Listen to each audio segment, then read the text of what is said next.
સ્વાગત છે મારા નવા વ્લોગમાં. જય દ્વારકાધીશ, જય માતાજી, સુપ્રભાત. કેમ છો બધા? મજામાં ને? મજામાં જશો. જો આજ તો તબેલે આવી ગયો છું ને અહીંથી આપણે વ્લોગની શરૂઆત કરી છે. ને એમાં એવું હતું કે સવારે ટાઈમ નહોતો મળ્યો એટલે મેં કીધું આજે તો તબેલા જઈને શરૂઆત કરી. અને કીધું આપણે તબેલાનો વિડીયો કાંઈ નહોતો લીધો એટલે મેં કીધું આજે તબેલાનો લેવા દે વિડીયો કેમ થાય છે. અને જો ભેંસું તો વહી ગયું છે સરવા ને પારું નીણ ખાવા મીડ્યા છે.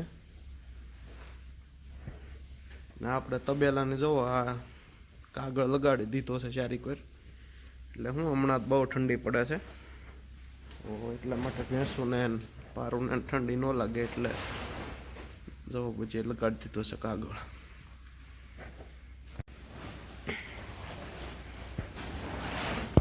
જો બધા પારું નીણ ખાવા મીડ્યા છે.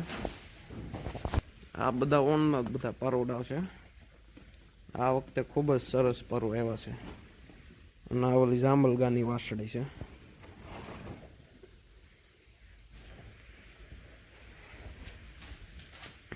ને આપણી કુંડી આપણે અહીંયા જ રાખીએ છીએ એટલે હું પારુંને પાણી પીવું તે પી લે અહીંયા.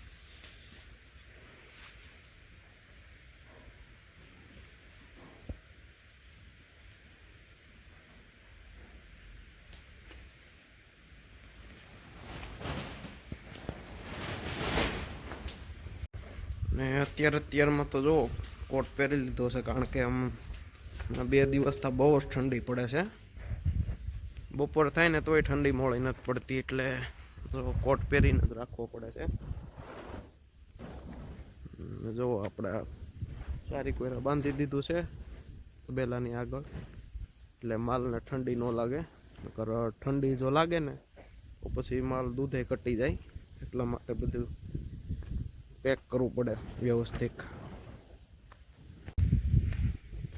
ને આ જોવો આપણું નેપિયર ઘાસ છે. આ ઘાસને આ વખતે શું તાણ પડી ગઈ છે એટલે પાણી વિશે પાયો નહોતું ને એટલે વાડ નથી આવતો. નકર પેલી બાજુ વાટતા વાટતા પૂગીને ત્યાં અહીંયા વાટ આવી જાય. અને હવે પાછું પાણી પાવાનું શરૂ કર્યું છે તો જો કોલાવા માંડ્યું છે.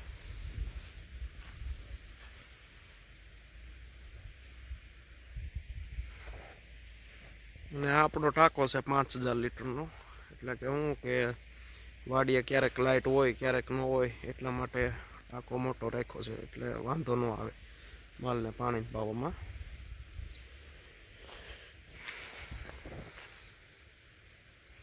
આપણે જો અહીંયા વાડીએ હોતે રીંગણી કરી છે. આ ઓર્ગેનિક જ છે, આ નહીં દવા છાંટવામાં નથી આવતી.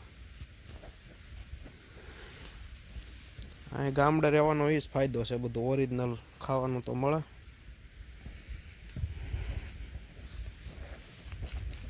શહેરમાં તો ડુપ્લિકેટ ખાઈ ખાઈને અત્યારે બધા બહુ માંદા પડે છે. જુઓ ને આપણી જો કલમું છે ને અત્યારથી જ મોર આવવા માંડ્યો છે.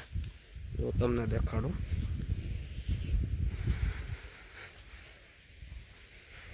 આ બધી કલમું હાવ નાની થઈ ગઈ છે. વાવાઝોડામાં શું પડી ગઈ હતી ને એટલે પાછી ઊભી કરેલી કલમું છે. તોય વાંધો નથી આવ્યો. જો મોર આવ્યો, અત્યારથી મોર આવવા માંડ્યો છે. ને પહેલાંના ગવઢિયા એમ કહે કે કલમુને એને વહેલા હેર મોર આવવા મળે ને, બોર બહુ પાકે ને એવું થાય ને બોવડીઓમાં, તો આવતું વરસ આખતર થાય ને સારું વરસ થાય એમ પહેલાંના ગવઢિયા એમ કહે છે. જો આપણે કલમને દૂધજું આવ્યું છે. એવું તો નથી પણ વહેલો કલમમાં સડેલો છે ને એમાં આવ્યું છે દૂધજું. ને હાલો તમને મારા શેણાને બતાવું. આપણે માંડવી કાઢીને પછી શેણા વાવ્યા છે ને ઓલી વાડીએ તો ઘઉંને શેણા કર્યા છે. ને આ વાડીએ ઝાર વાવી છે માલ હાટું ને શેણા કર્યા છે.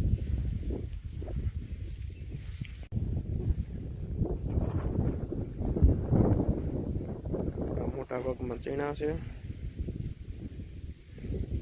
ને અત્યારે જો નીંદવાનું ચાલુ છે ચીણા. ઓલી જે દેખાય ને એ જાહેર છે, માલ હાટું જાહેર છે.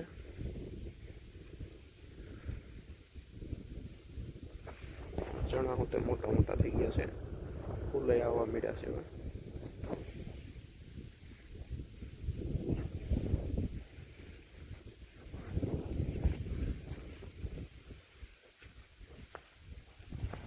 આ જો મરસી છે આપણી, મરસા આવવા મળ્યા છે થોડા થોડા.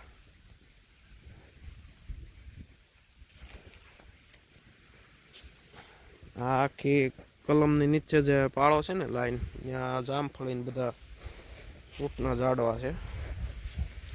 શું જામફળ ને બધું ખૂબ બહુ જ આવ્યું છે. હવે તો ઓછા થઈ ગયા, હમણાં પહેલાં તો બહુ આવતા હતા.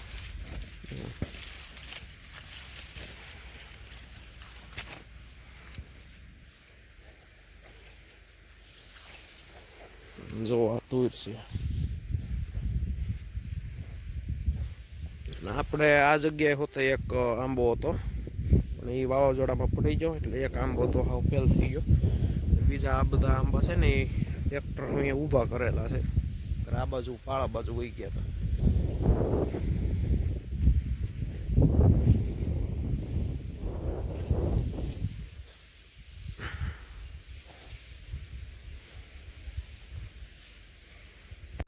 હાલો તે વ્લોગમાં આગળ બન્યા રહેજો અને મારી ચેનલને સબસ્ક્રાઈબ જરૂર કરજો અને શેર કરજો વિડીયોને. જો અમારા પપ્પા હોતે એ બસ મારી પહેલા વાડીએ. હાલો તમને બતાવું. રામ રામ. રામ રામ. કેમ છે, મજા ને? બસ મજા છે. કેમ છે, આજ ક્યાંય જવાનું છે કે? જાવ છે કુંડલા. આજે કુંડલા જવાનું છે.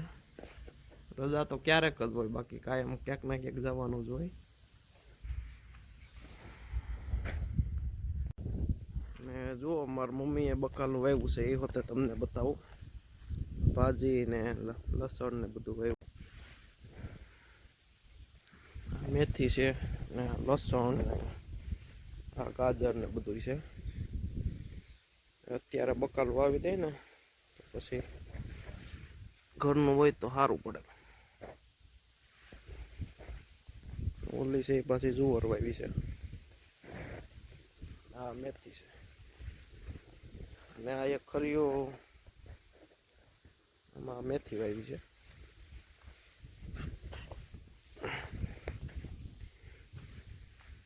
બાકી કેમ છે અત્યારનો નજારો વાડીનો?